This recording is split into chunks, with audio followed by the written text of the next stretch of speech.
I have been asked to be the spokesman for this Allied Expeditionary Force in saying a word of introduction to what you're about to see.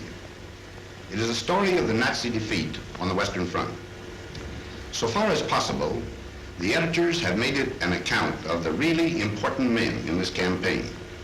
I mean the enlisted soldiers, sailors, and airmen that fought through every obstacle to victory. We were welded together by fighting for one great cause, into one great team, a team in which you were an indispensable and working member.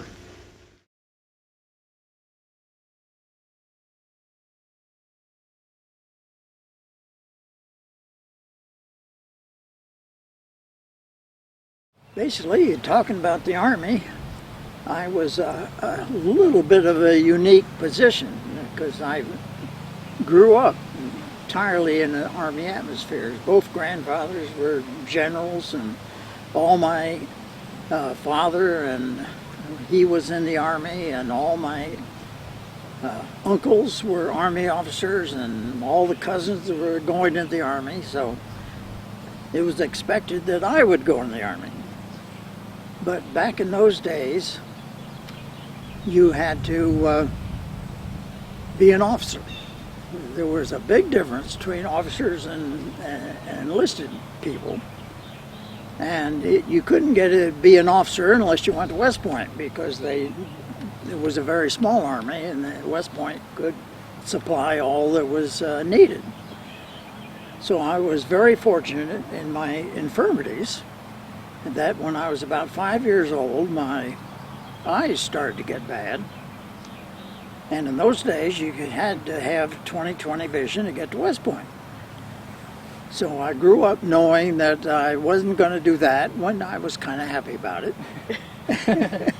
I have said not once but many times that I have seen war and that I hate war.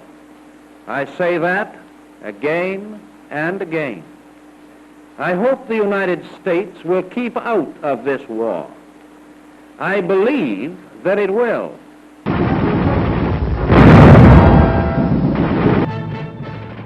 On December 7th, 1941, Japan, like its infamous Axis partners, struck first and declared war afterwards.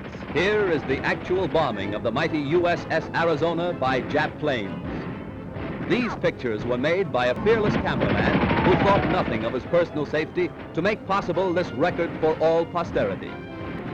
Costly to our Navy was the loss of war vessels, airplanes, and equipment, but more costly to Japan was the effectiveness of its foul attack in immediately unifying America in its determination to fight and win the war thrust upon it, and to win the peace that will follow.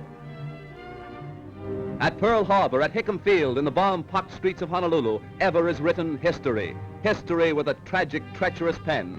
History that 130 million Americans will never forget.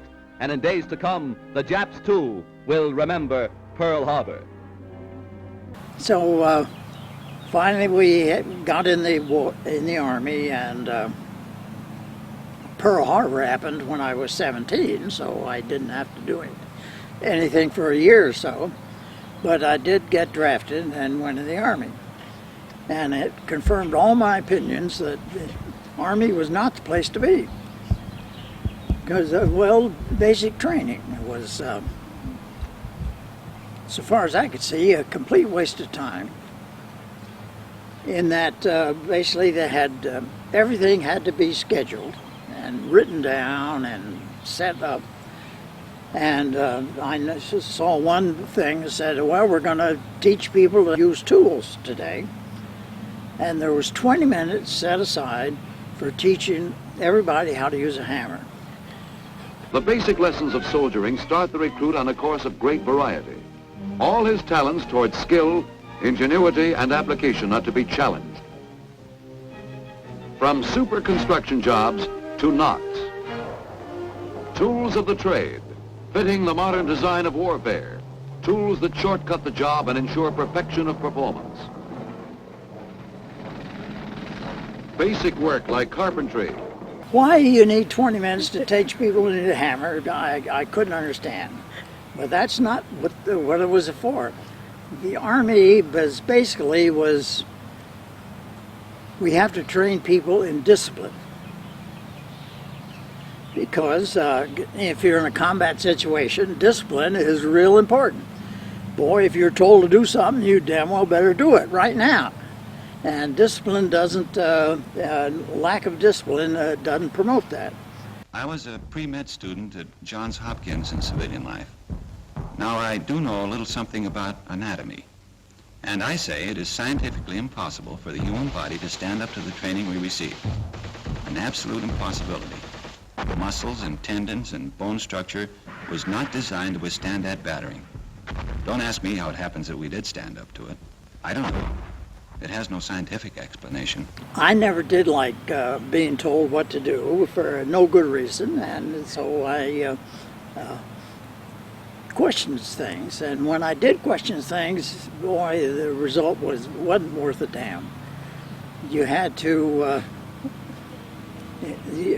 the sergeants and the captains, they all got mad at you, and you suffered. You had that much more extra duty than you thought you should have. But it seemed to work, and finally, well, I remember one item which impressed me, that we had every Saturday you had a inspection, and we were doing having the inspection, and the captain goes along and looks at everybody, and he came to me. And now I grew up, perhaps I should have been ambidextrous, but when I was a kid, everybody had to be right-handed. So, but I always put my belt in the other way around, the left-handed. And the captain came down and looked at me and said, "Are you left-handed?" It was perfectly all right to put it in this way if you were left-handed. But otherwise, you were supposed to do it the other way, which, again, didn't make any sense to me. So he said, "No, I'm not left-handed." He said, "Then put your belt in the other way." It really annoyed the hell out of me. I was tempted to ask him, "Please, sir, did you think of that in officer training school, or did you think of it yourself?" But I decided I better not. So then we finally got through training, and we went. I was put into what they call a chemical mortar battalion, which again is it was a very nice weapon. It was an excellent, was probably the best mortar in the whole, in both any army that's going on. But its origin was we had out of World War I. Of course, they had a chemical warfare department, which would use poison gas and so forth and so on. And then when they banned poison gas, you had a whole bunch of bureaucrats. So, what are we going to do now? And we don't want to give up our budget. We want to keep spending all this money. So they decided they would develop a mortar battalion, which of course is an infantry weapon, but they decided they would do it on their own instead of having the infantry do it. So they did, and it was a very good weapon, and it was used for. They justified it and said, "We'll use this, and we'll use white phosphorus in the shells, which will make an excellent smoke screen if you ever need a smoke screen." And they also developed it for using for high explosive shells, like artillery, basically artillery shells. And so they sold this program, and I was in the chemical mortar battalion, and we went overseas. And the thing that impressed me was the going overseas. We were on this liner, and usually in those days, everybody went in a convoy, which was for the submarines.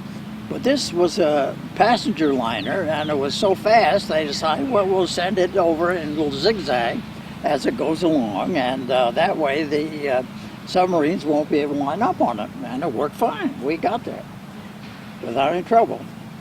And we landed in Liverpool in England.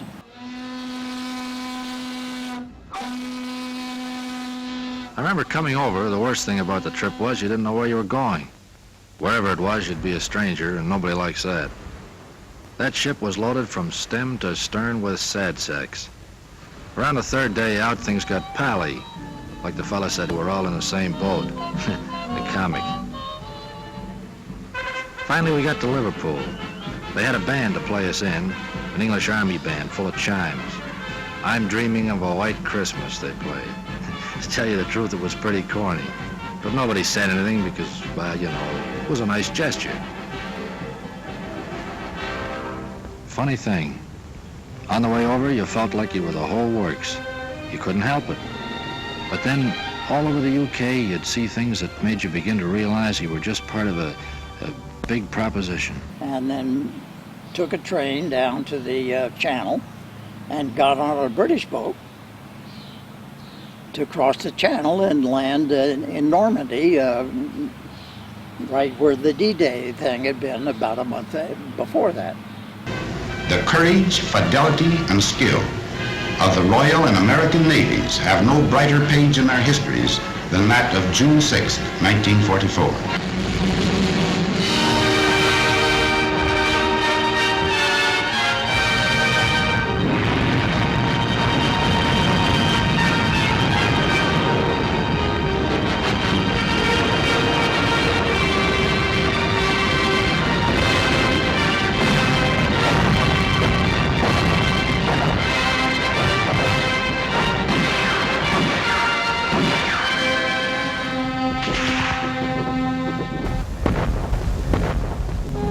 Some good men, took a few prisoners. It was a lousy trade.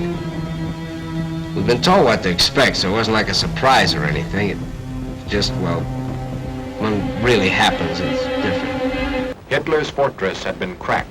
The great gamble had been won, having accomplished what many European military leaders believed never could be done, a cross-channel invasion. The Allies were now in position to apply their great power to the methodical destruction of the German armed might, to bring retribution to the fiendish criminals that had conceived it, to scourge it and them from the face of the earth. So, but at that time, the unloading facilities were still limited. They didn't have much thing, and should we unload these troops, these new troops, or should we unload the gasoline and the ammunition and the tanks and everything else that the generals were screaming for? The troops were all right, but boy, we need gasoline and we need all this. So we sat in the Channel for 3 days, just doing absolutely nothing. And they were the worst 3 days I ever had because the food on that English ship was just ghastly. It was really stinking. So we finally got off and went in, and we're going across France as part of Patton's army. All along the heavily fortified borders of the Reich, Canadians, British, Americans, and French seek to widen the cracks in the Nazi defense system. The dogged foot-by-foot advance of the Allies depends heavily on the infantry, mainstay of the attack when the weather closes in on the battlefront and the going gets tough.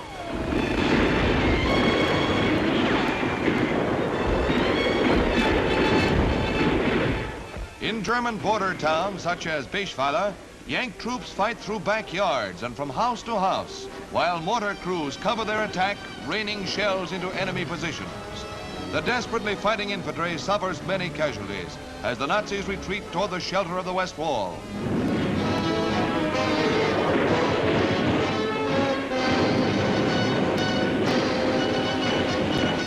Fighting toward the rich industrial regions of the Ruhr and the Saar, the Allies seek to wrest from the Germans their richest sources of fuel and steel. Strasbourg, capital of Alsace-Lorraine, and one of the important gateways to the Rhineland is occupied by Yanks and French. And we got close to Strasbourg, and I guess they were going to go see if they could break through the Siegfried line. Well, our supplies petered out. We'd just reached the Siegfried line. That's as far as we got. We went through the first part easy, Dragon's Teeth and stuff like that. Then we hit the pillboxes, forts, obstacles, hidden positions. It was like going into one of those joints in Coney Island where you get lost. But instead of mirrors, they had guns. With supplies, maybe we could have cracked it then. Maybe not. I don't know.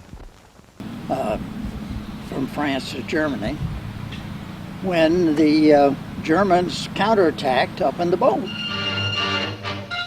With General Walker at the front, new plans now.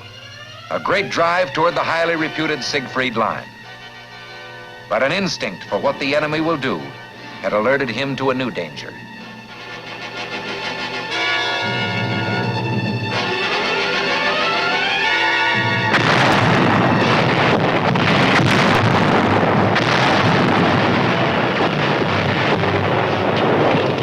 Field Marshal von Rundstedt struck with 20 divisions on a 40-mile front.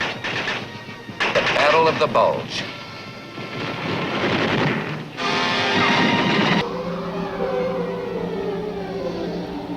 Communications were disrupted. Supply lines cut. Contact between units was lost. And there were units that were lost, too.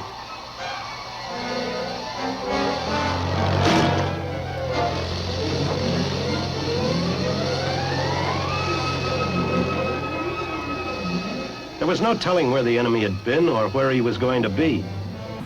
This was the winter of January of '45, I guess it was. And so Patton's army neatly turned north and hit the southern edge of the Bulge. Patton was asked to speed what help he could. Could it be in 3 days, Ike asked? Patton's armored troops would make it in 2, dashing 100 miles over icy roads to Bastogne. The weather had been on the enemy's side, but time was on ours, so we held on. Then one beautiful day, never mind the weather, a whole armored division from 3rd Army broke through to relieve us. The enemy's bid for Bastogne was ended.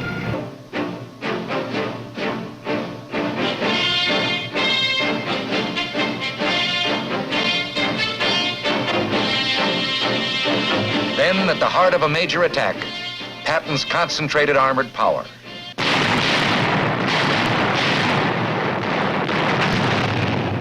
Now we could get back on the offensive.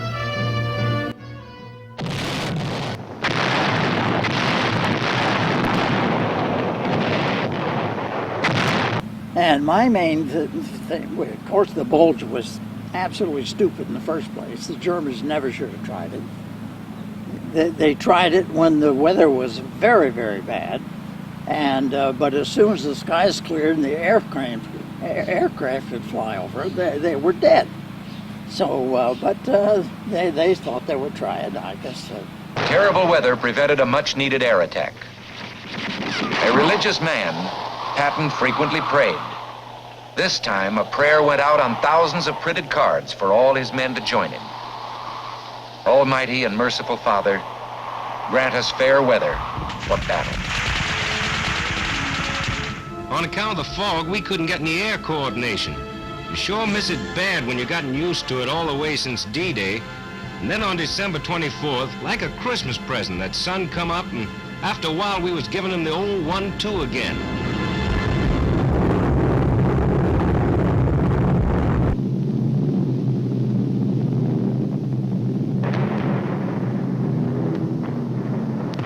That's another thing. Most armies believe they can do anything, and they really can't. So, Von Rundstedt struck. He cut a fiery path through the American lines and sent his tanks desperately driving toward the River Meuse. A night of fog and pale December frost saw the beginning. None foresaw the end. But it worked. And my main memory of the Bulge was that it was cold. Boy.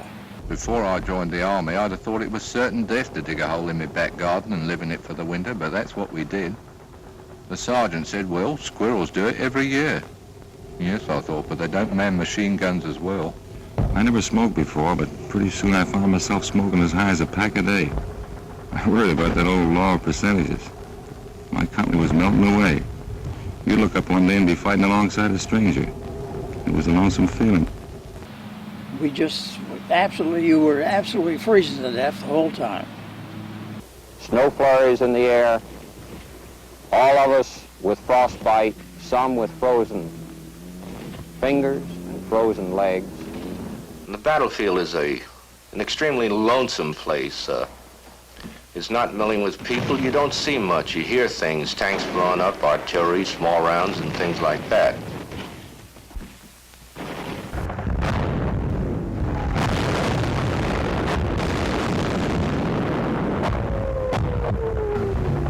I don't know about the other outfits, but mine was being cut to ribbons. They were dropping all around me. And although the Battle of the Bulge would last for another month, its turning point had been reached. The defense of places like Saint-Vith had given the Allied armies what they needed, time to rally and regroup. Next morning, the skies were clear. The ground, which had been a sea of slush and mud that would have mired hopelessly the withdrawal of 23,000 men and their thousands of vehicles, was frozen hard.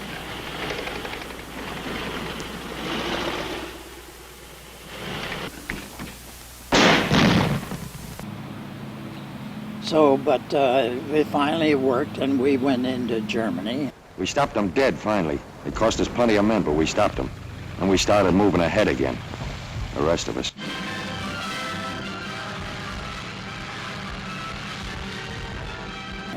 Oh, and another thing, basically you think about all the generals seem to be extremely PR.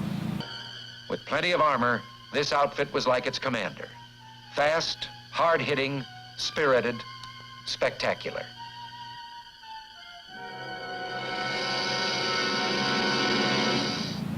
Related. They just loved good publicity. So there was a river that the infantry had finally fought its way across. Outrunning its maps, the Third Army crossed the Seine. In his words, he was touring France with an army.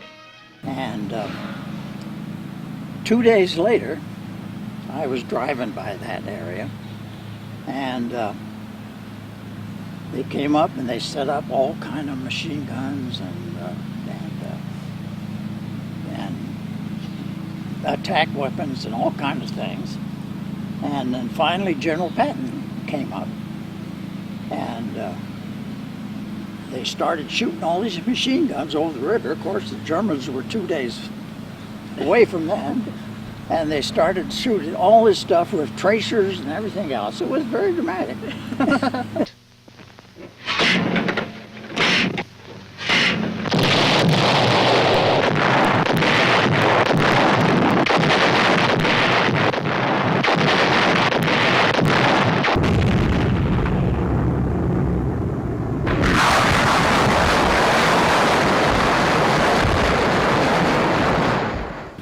But and they filmed it all to release to the newsreels and to show in the States.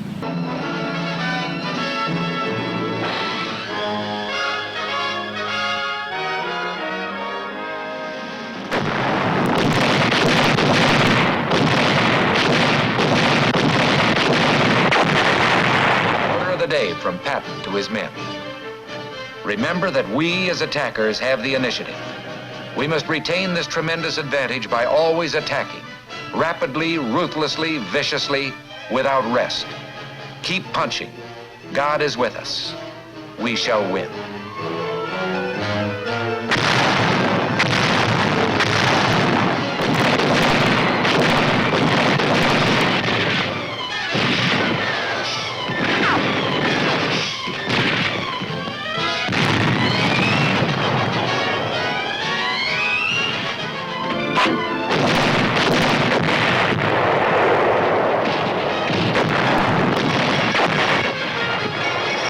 This is how General Patton is leading the attack. Attack, attack, and when in doubt, attack again. Patton's major principle for fighting battles or a war. New troops heard him in an introductory speech and called him Old Blood and Guts. The old-timers referred to him as the Old Man, who knew more about fighting than any man alive. He called a spade a spade. He told them to get mad and stay mad. They listened. No, but there was a lot of that going on. And so, but we finally went into Germany and ended up near Regensburg, which is in Austria, I think, on the Austrian-German border. The Siegfried Line.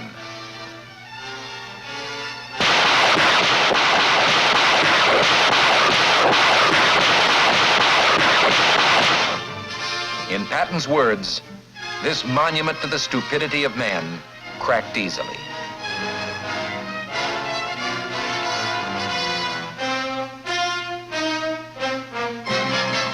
The famous Third was now on the loose again, on a spring rampage that would bring the war to a close before summer.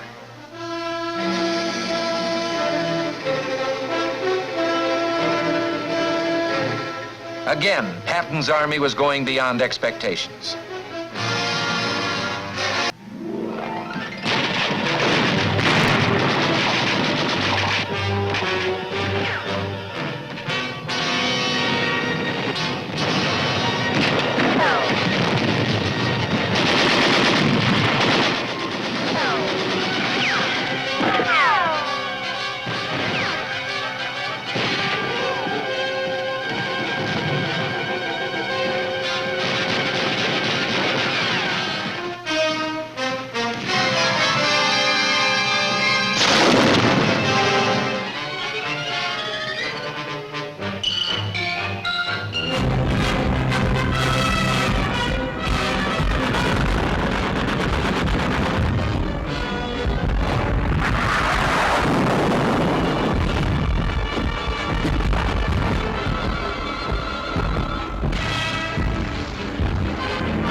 I spent 4 years in the infantry, and I saw my share.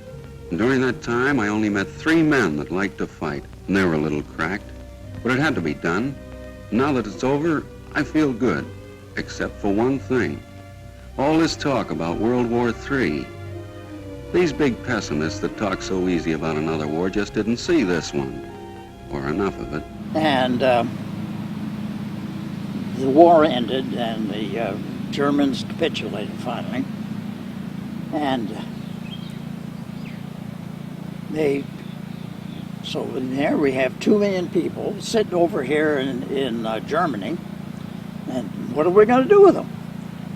So everybody wanted to get home right away, so they sent out, well, we're going to issue points.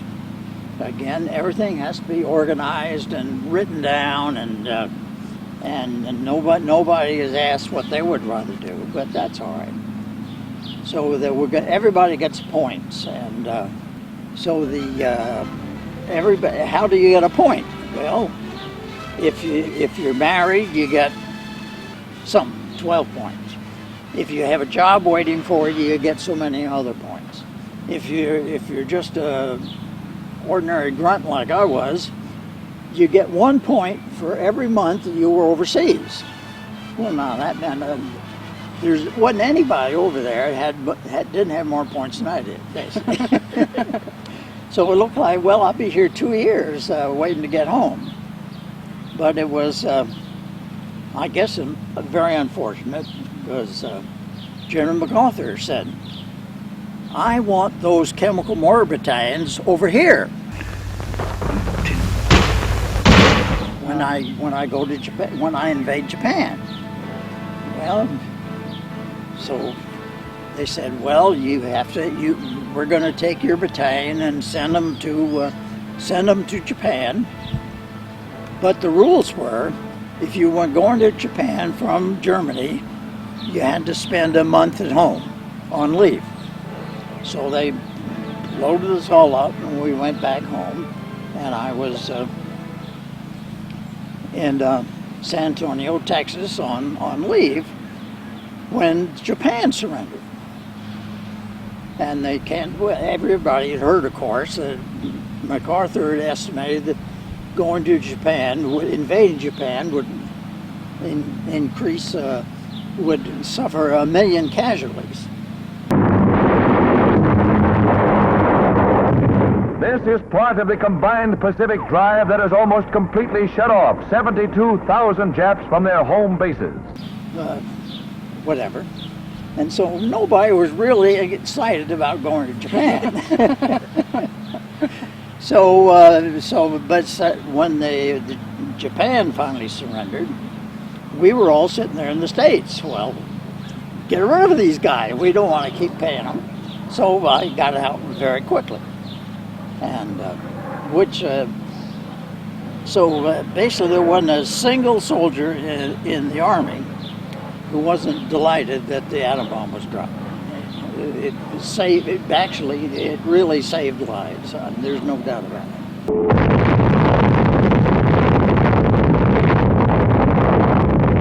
This is Hiroshima, the day after the atom bomb exploded over Japan's 7th largest city and etched its message of doom to an empire. Heat traveling at the speed of light cast a shadow over Hiroshima and over the land of the rising sun. These films, taken by the Japs and confiscated after the armistice, tell a dramatic story of destruction and terror that followed in the wake of the first atom bomb loosed over a military target. 30% of the city's population was killed, some by radioactive gamma rays and others by the heat of radiation that showed its intensity in many freakish ways.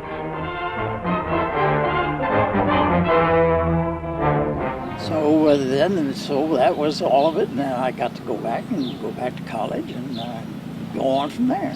Yeah, it only cost 3 years. That's not so bad. There was a picture of him sitting on a, where a German train was, and there was a V-2 rocket on the train car. Wow. That he was sitting on top of this rocket. Somebody had taken a picture. V-2 rocket? Yeah. Oh yeah, regular V-2 rocket. Wow, that's amazing. Yeah. And they would just, I guess you already took over, and they would get. Well, they were shipping it, and the war ended before it got where it was going. Yeah. Thank God. No. Well, there was the whole war was absolutely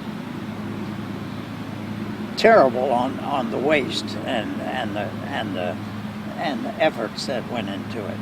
And I think the Germans probably loved it because they did worse job than we did. But of all the armies, the one I was the most impressed was the German army. Our army and the Russian army and everything else, the German army they had the best weapons. Their Tiger tank was better than anything we had. Their 88 millimeter gun was superb. It was good for tanks, good for any aircraft, good for everything. And they fought like the devil. They were good fighters. I mean, at the end, they were running out of gasoline. They didn't have any airplanes. They didn't have hardly anything.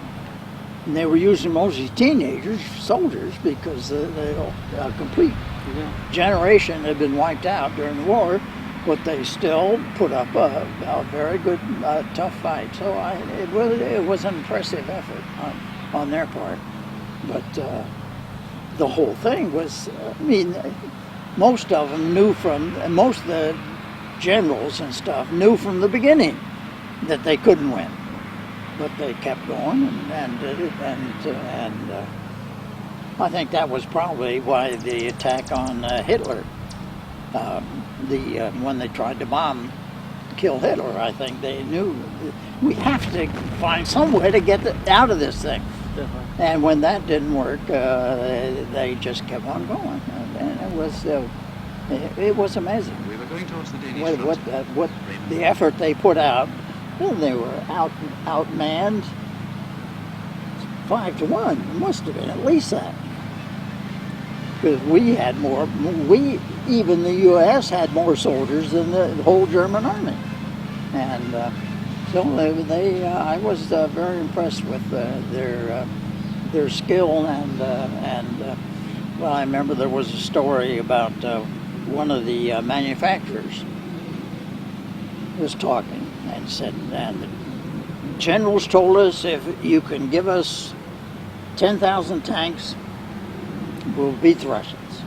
So we gave them 10,000 tanks, and it didn't work. And then they said, if you give us 20,000 tanks, we'll beat the Russians. And we gave them 20,000, and it didn't work. So the whole German effort was remarkable, and it was after the war. I went skiing over in Austria, basically. This was right after the war, Oh, or in the 50s 56, with yeah, the 50s, with Mother? Yeah, Uh-huh. in the 50s. Yeah. So we're pretty close. Yeah. And there were a lot of Germans who were out skiing and so forth. And it was the whole thing. There was a whole generation of women who didn't have men. It was they'd just been wiped out. And it was a completely different society because of the effort there that had been done. And the destruction in Germany from the bombing.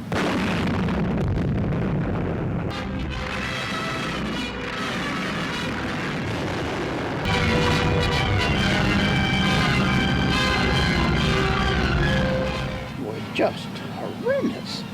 City after city, you could sit there and if you were 8 feet high, there wasn't any building that was higher than what you could look at. Yeah. In the middle of these big cities. Yeah, I remember you said part of it, you drove a Jeep some of the time, that right? was most of my job. Yeah. And so he drove a Jeep, and he said he stood up on top of his Jeep in the center of Frankfurt, which had been, a big town. Hmm. And he could see the horizon 360 degrees from the center of Frankfurt. There was nothing left. That's crazy. Oh, it was the whole war was absolutely just pure stupid, and it was Hitler that caused it. So he deserved anything he got, no doubt about it. Yeah. To the victor belongs the spoils. That's what they say. Well, what are the spoils? Only this. A chance to build a free world, better than before. Maybe the last chance. Remember that.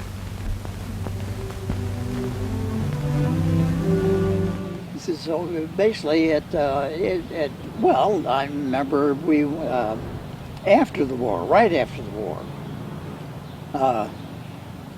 Basically, the whole German economy was just absolutely shattered, and the whole thing turned into a cigarette economy. Cigarettes were not done, and people who wanted cigarettes and were addicted to cigarettes would give anything to get a good American cigarette. And basically, and there was the U.S. Army set up post exchanges type of things where you could ship them cigarettes and they would put it in and you could get jewelry and those candelabra we got. Oh, really? Well, I think it cost four cartons of cigarettes. Oh my gosh. For those these huge silver candelabra. Beautiful candelabra. And it was the whole area. That whole area was absolutely devastated and was thrown completely out of kilter. Did you keep in contact with any of the soldiers you fought with after the war? No, I have not lately. Yeah. Oh, I remember one of them. It was a Junior. What was it? Junior Lassick, I think he was. He came from Pennsylvania. He was part of our battalion, and he had enlisted because when he was 15 or 16, because his main reason was he was a miner, or he was going to be a miner, in Pennsylvania in coal mining, and he sure didn't want to be a coal miner. I want to get in the Army and do something and not be a coal miner. He was talking about it. And in the coal mines, they would dig the things, and the roof was a little bit tended to collapse. So it didn't work out too good having your roof collapse on you. So basically, they would drill a hole up into firmer rock that was, I don't know, 3 or 4 feet up. And he said, boy, they had these big screws or big something. screws kind of going, and you'd have to come up and use a big hammer, a sledgehammer, to hit the screw way up over your head. Ooh. And thought that would be one hell of a job, and that's why he said, I don't want to do that ever again. The production of anthracite coal for war has presented a major problem in the mining towns of Pennsylvania's Alleghenies. In 10 years, as a result of the increased use of fuel oil for heating purposes and the shifting of miners into the armed forces, employment in the anthracite industry fell from 90,000 to 50,000. Since the outbreak of the war, the mines have been called upon to produce 8 to 10 million additional tons of anthracite, not only to heat Army camps and workers' homes and keep factories going, but to supply Canada with the coal that she normally imported from Great Britain. So there were a lot of people in the Army for that type of reason. There were a few who wanted, this is my duty and I'm going to fight for democracy and so forth and so on, but not very many. There was mostly people who were drafted, like I was, or else went in because they didn't like what they were doing already. So the other job you did besides driving a Jeep was being a spotter for this mortar battalion. Yeah, I did that occasionally. Yeah, I remember thinking that was ironic that he couldn't become an officer because of his eyes, and then when he got into the Army, they made him a spotter. Oh well, that's the way they did. You know, basically, when I was drafted, they give you a physical, and I passed all the physical and so forth. But then they took my glasses and they measured them, and they said, "Okay, here's your papers to get in the Army," and it had LS on it. That was supposed to be limited service, because they didn't want you doing something where you had to see, and if you broke your glasses, you'd be out. So I was supposed to be limited service, so I promptly ended up in a combat battalion, which is hardly limited. But that's again, you have to do everything according to the specs. But you don't pay any attention to them if it's not convenient. And then as a spotter, he'd go in between the German and the American lines to see where the mortars were landing and radio back to say go north, go west, go whatever in terms of, you'd be shooting over a hill. And he said the first thing you learned was not to go in the best place to see, because obviously the Germans would be shooting at the best place to see where the mortars were landing. Oh yeah. Because if mortars were landing near them, they would know there must be a mortar spotter somewhere. There had to be a spotter. Yeah. Yeah. Telling where they're landing. The guys shooting the mortars couldn't see where the shells were going. They go so far. They had to go over a hill. That's why you have a mortar, so it'll go up high over a hill, and the guys shooting are perfectly safe because there's no way to get back at them. And so basically, you'd need a spotter to say, well, you missed that by go left 100 yards or whatever, so forth and so on. And it was, it worked out pretty good, but you had to make sure that they didn't know where you were spawning from. Yeah. That's scary.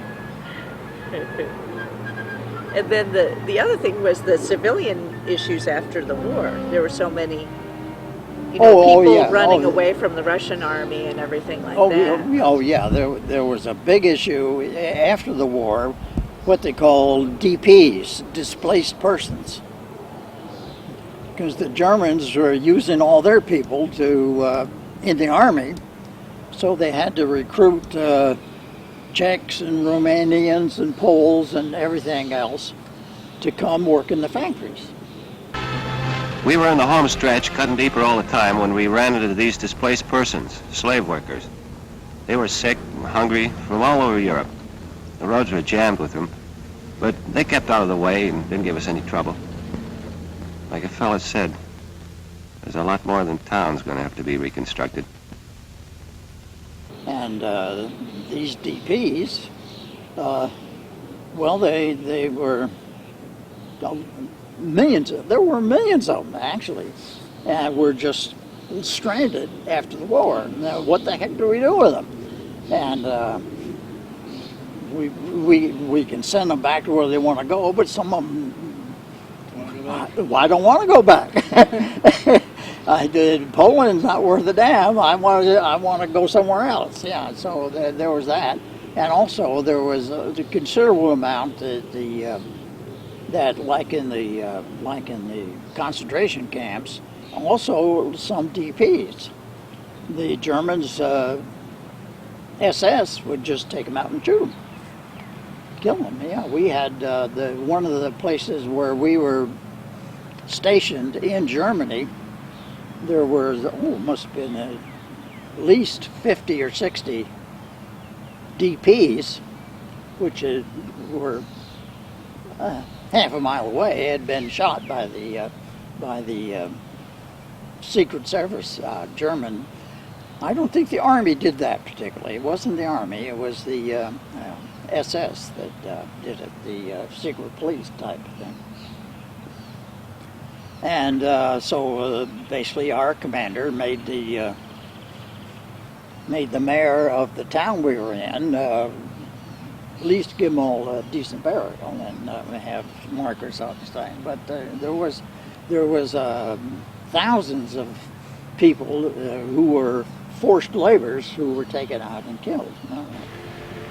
For the first time, America can believe what they thought was impossible propaganda. Here is documentary evidence of sheer mass murder. Murder that will blacken the name of Germany for the rest of recorded history. The murder mill at Ohrdruf brings out the full horror and bestiality of the Nazi scum. And General Eisenhower, a man hardened by the blood and shock of war, seems appalled at these unbelievable sights.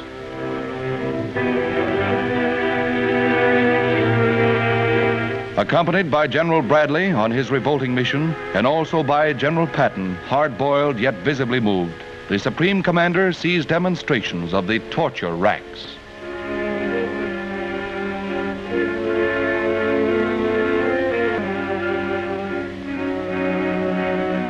Most camp officers fled before the advancing Allies, but some fell into our hands, and with townsfolk are forced to witness the devil's work of the men they should be ashamed to call countrymen.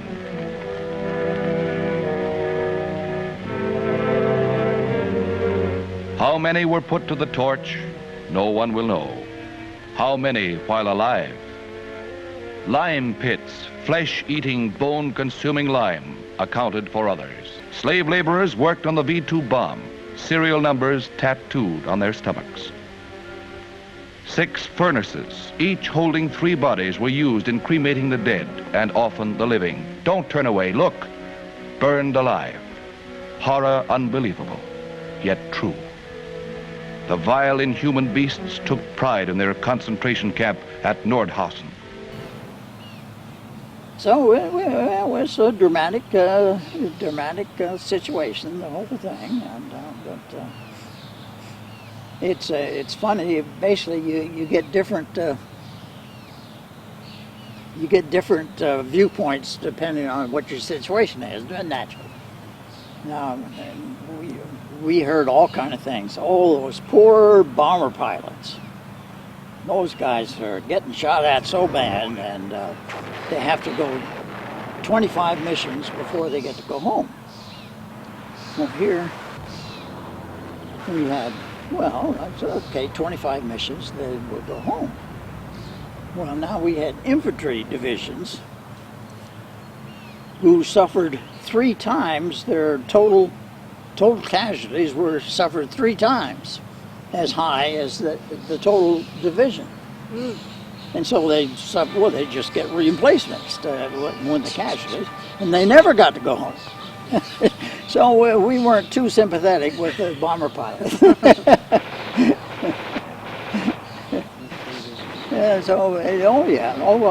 infantry took most of the grief during the war. I never could understand why they ever bothered to fight their way all the way up Italy. Why didn't they just land in the southern France where Marseille is? It would have saved so much. Yeah. But they didn't. I don't know, the mentality of people thinking about these things, it just never, well, like MacArthur. He was driving up north during the Pacific, and he just bypassed so many places. And truck, we don't have to take truck. We'll just go around it and leave them there. and it worked out fine. But not in Europe. First we went to Africa. Now why bother worrying about Africa? The desert, yeah. Yeah, they could have bypassed and gone around so much. The same thing happened in World War I. They landed at Gallipoli, and they wanted to get to Constantinople. Well, now Gallipoli, it was a terrible place to land, and mountains, and no transport at all. And they fought like hell and took all kind of casualties and never got anywhere. But they just maybe my tactics aren't very good, but I didn't think theirs were either.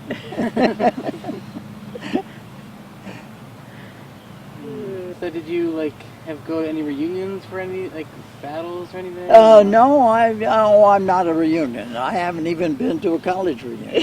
He's not a reunion guy. Neither am I. I don't blame you. I was tempted. I had I guess it was the 60. Either 60th or 65th college reunion. They said, well, we're going to have a special program for the 65th anniversary college reunion. Well, I looked at it and, oh, heck, why should I go all the way to Boston for this? That's true. No, it was anything else you want to say? It's the kind of thing that you're kind of glad that you did it once, and you're kind of glad it happened. But you sure as hell never want to do it again. Definitely.